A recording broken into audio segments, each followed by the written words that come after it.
So for number 1, to mark each integer on a number line, we have to look at the smallest and the largest integers that we have. And in this case, the smallest one is -5, and the biggest one is +9. So we need to know we can get as low as -5 and as high as +9.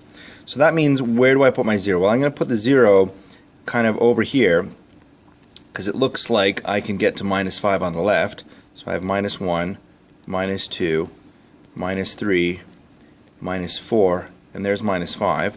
So I can get my lower numbers. And for my pluses, there's my +1, +2.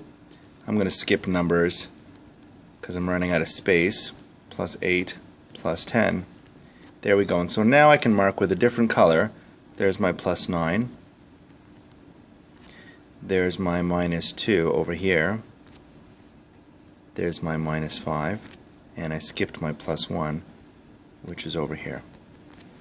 And that's for number 1. Question number 6. Statistics Canada reported these data about Canada's population. So let's take a look at what we have. First we have years. We have 2 time periods. One says we're looking at the births, deaths, immigration, and emigration from 1961 to 1966. The second time period is 1996 to 2001. So the first question is, A, which numbers can be represented by positive integers? Negative integers, explain.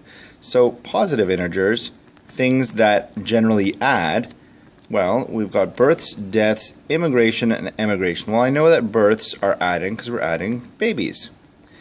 And then in that same way, negative then would clearly be deaths.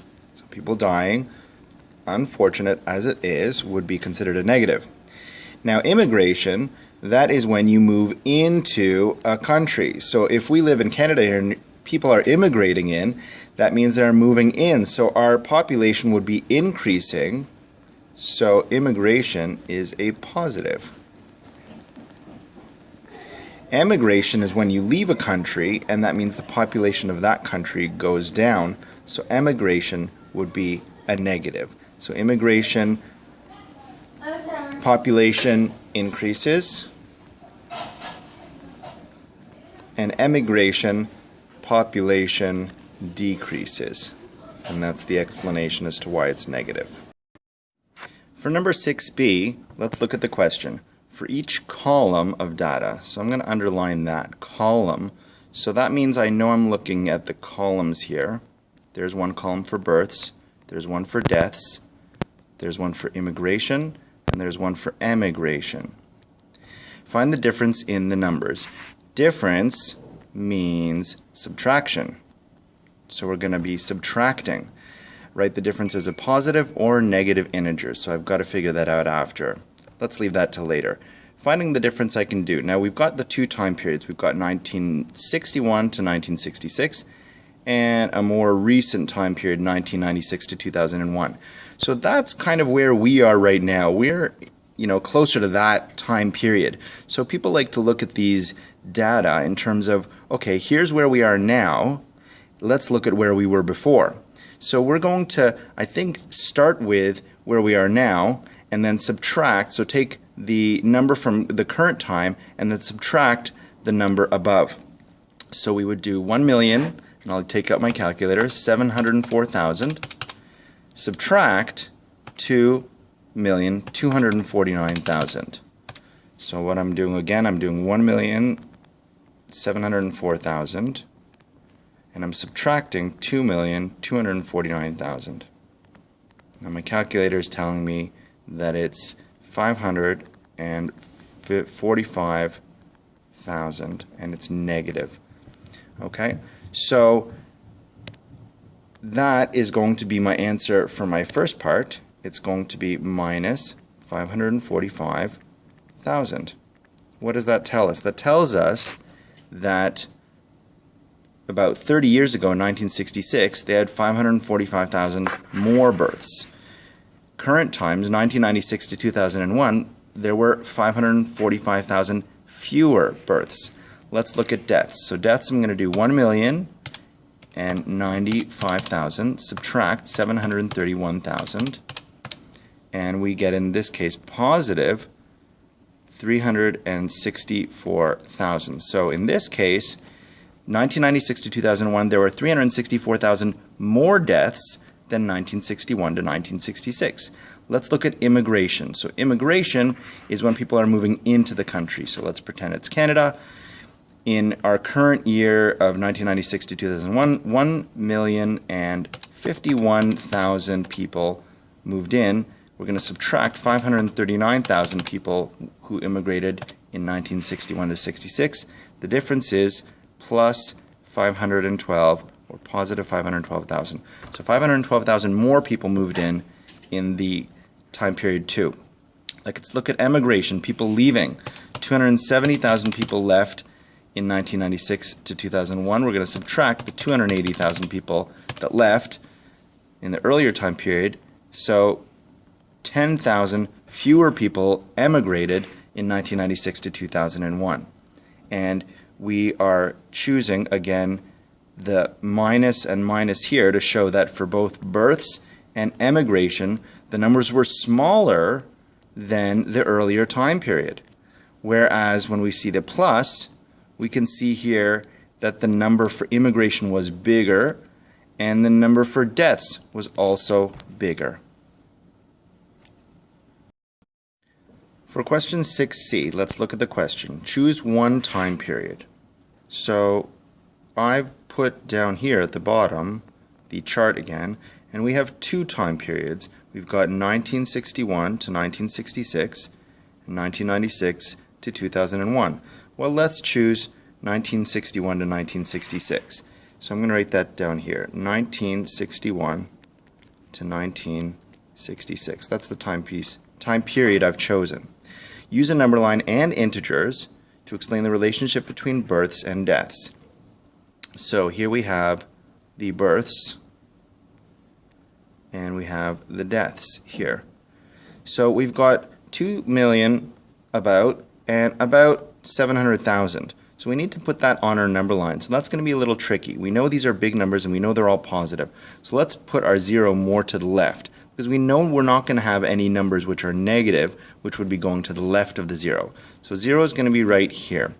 We know we have to get all the way up to over 2 million. So how are we going to set up our little tick marks? Where are they going to be separated at? Well, let's count first how many marks we have. We have 1, 2, 3, 4, 5, 6, 7, 8, 9, 10, 11, 12, 13, 14 tick marks.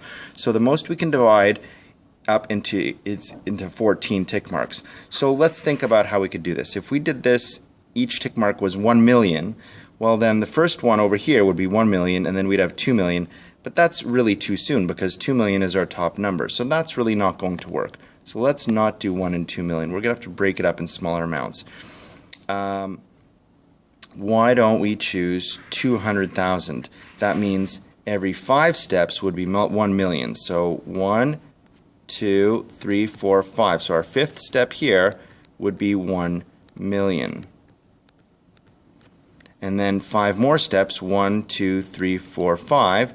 This one over here, so I'll just mark them bigger. You can do that on number lines if you want to emphasize your certain marked areas. So this would be 2 million over here, and then 1, 2, 3, 4, it kind of goes off the scale, but I'm going to write it in. I'm going to kind of draw it in there. That would be 3 million over here. So every 5 tick marks gives us 1 million. So the question is, where are these numbers going to show up? So where's 700,000 going to go on that number line? Well, this is 200,000 is the first one, 400, 600, 800. So it's somewhere in between 600 and 800,000. So it's right around here. So I would say this is where we have the number of deaths. And the number of births, 2.25 million. Well, this is 2.2 million right here. I'll mark it in red. So 2.2 million is here. 2.4 million is on the next one. So it's kind of probably going to be right over here, around here. So that's going to be the number of births. Back to my black pen so we can see that. And then down below it says that we are going to look at a time period and explain the relationship between immigration and emigration. Well, let's keep the same time period, so 61 to 66. I'm just going to do it shorthand like this. This time let's look at our numbers. I'm going to draw them in red. Make my red a little bit thicker. We're looking at 539,000 and 280,000. Remember, again, it's 1961 to 1966. And so now we know, again, we're going positive. So we can start with the 0 on the left. This time I'll start a little bit lower. Whoops. There we go. There's my 0, because we know we've got positive numbers. We have to go all the way up to just past, let's say, 600,000. How many tick marks do we have here? 1, 2, 3, 4, 5, 6, 7, 8, 9, 10, 11, 12. About 12. If we did 100,000 for each, that would take us to 1.2 million. What if we did 50,000 at each tick mark? So 2 tick marks would be 100,000. Another 2 tick marks, so every second, sorry, we got cut off there. So resuming 6D, so the second tick mark, first tick mark is 100,000, second one is going to be 200,000. Third one here is going to be 300,000. I think I'm going to change how I write this because it takes up too much space. So I'm going to erase that, and I'm going to write 1, 2, 3, 4, 5, and 6, and I'm going to write here 100,000s. So each number is in the 100,000. So this is going to be 100,000, 200,000, 300,000, 400,000, 500,000, 600,000. So the number of people that immigrated would be almost 550,000. So right around here. So I'm going to put an I for the number of immigrants. And people who emigrated, almost 300,000. Maybe I'll put that over here, and I'll mark it with an E. So the number of people that emigrated would be around 280,000.